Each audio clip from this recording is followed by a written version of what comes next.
Imagine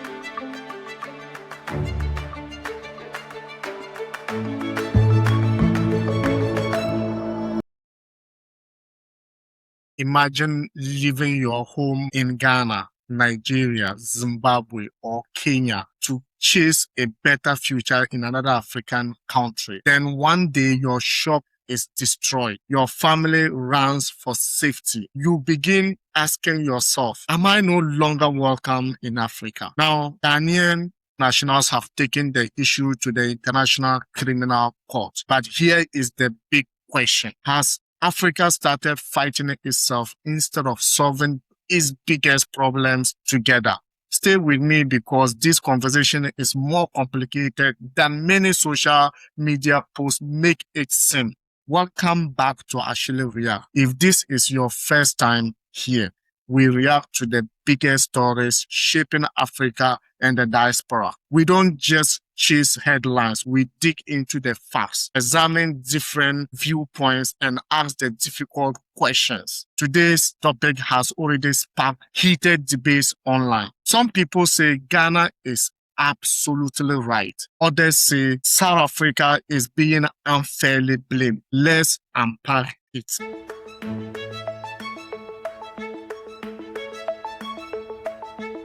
Many of us have heard about xenophobic attacks in South Africa over the years. Foreign-owned businesses have been looted. Migrants from several African countries have reported being attacked or displaced during period of unrest. Now, Ghanaian nationals have petitioned the International Criminal Court, arguing that repeated attacks deserve international attention. South African authorities disagree with that approach.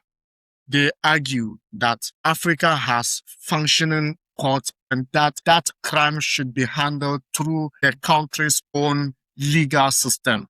So right away, we have two competing perspectives. One side says international action is needed. The other says domestic institutions should handle the issue. Ask yourself, which approach should build the most trust?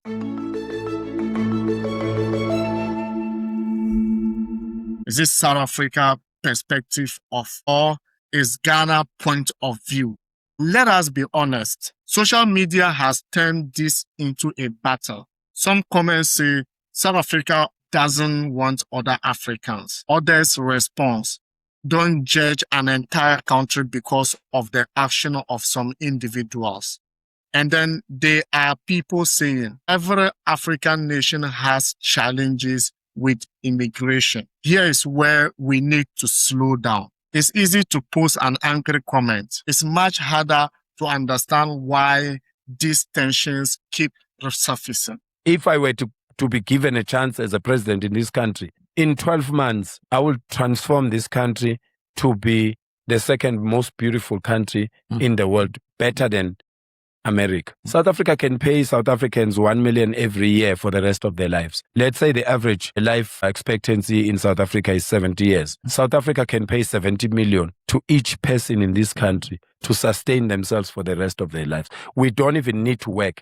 We can have these legal immigrants coming to South Africa to work for us, like in Dubai. In the Arab Emirates, only foreigners are working. The citizens, the owners, the indigenous people of Dubai, they don't work. This is where emotions often collide with reality.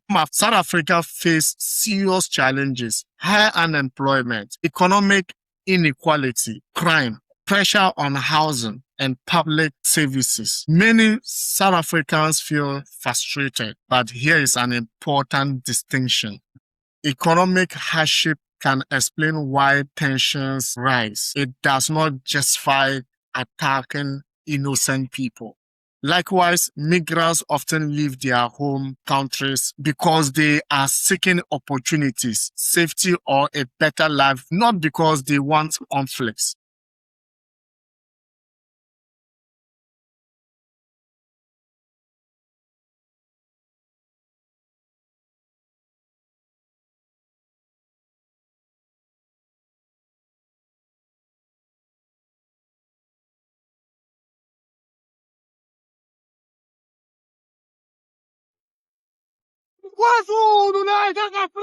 Understanding both sides is essential if we are serious about solving the problem. Let's think bigger. African leaders regularly speak about unity, free movement, regional trade, a strong African economy. But unity isn't only about speeches. It's about taking the action. It's about whether ordinary Africans feel safe living and working in neighboring countries. If fear replaces trust, then dreams of deeper African integration becomes much harder to achieve. I don't need permission in Uganda. TN is a South African company. Millions from Africa. They are killing our people in South Africa. I want to call you Ugandans to raise up against any South African here, whether legal or illegal. I want to say this installation here, we have never segregated them. But I think South Africans are used to violence. And if they are used to violence, we will give them the same in equal measure. I'm not stopping the work here. I'm simply picketing. And you journalists and the Ugandans come up against any South African. This is their installation. Any South African, we ask them to leave this country. We ask them to leave this country. Or else we can give the equal measure. Stanbic Bank is their bank. We can go there together. Stanbic Bank, they are getting from Ugandans, from fellow Africans, and they're really treating us in that way. This one is their bank. This one here is their bank. Without any fear of interference and arrest, I'm making what we call a picket. This bank here gives profits to the government of South Africa. I pity President Cyril Ramaphosa, who is a father-in-law to this country. But the pressure he has gone through is very bad. We can't treat fellow Africans, black Africans, the way they are doing.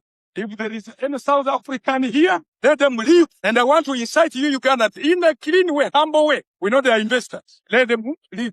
We can employ Ugandans in their own institution. But we will not sit back simply when they are killing. Nasima Ronald is dead, killed in South Africa from my home. And we cannot just simply.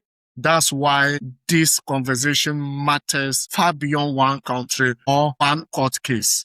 Ghana President John Dramani Mahama argued that this is an opportunity for South Africa to absolutely explain themselves as to what they are doing to end these xenophobic attacks. And that's one of the reasons why they are taking it to the high level so that they could absolutely debate on it.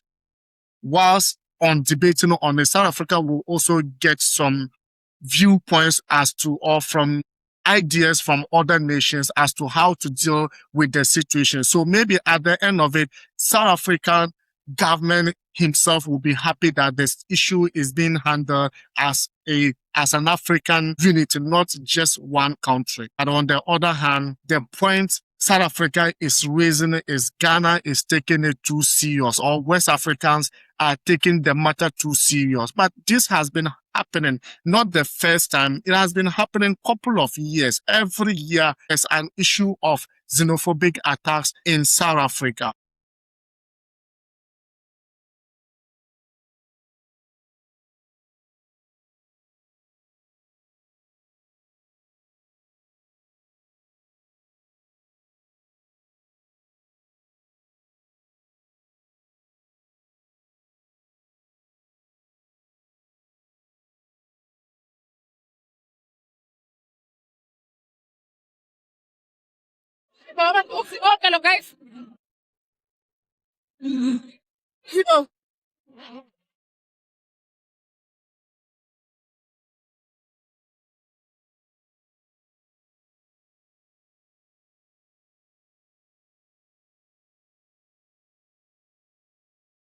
And here is my view.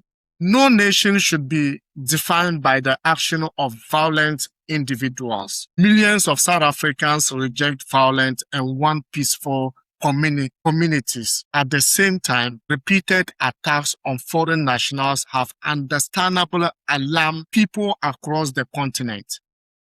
African governments have a responsibility to protect everyone within their borders, investigate crime thoroughly, and hold offenders accountable. We also need honest conversation about about jobs, migration, border management, and community relations without turning migrants into scapegoats or ignoring the concerns of local communities. If we only treat accusations, nothing improves. This isn't about Ghana. This isn't about South Africa. It's about the kind of Africa we want to build. An Africa divided by fear, or an Africa where disagreements are handled through law, dialogue, and mutual respect.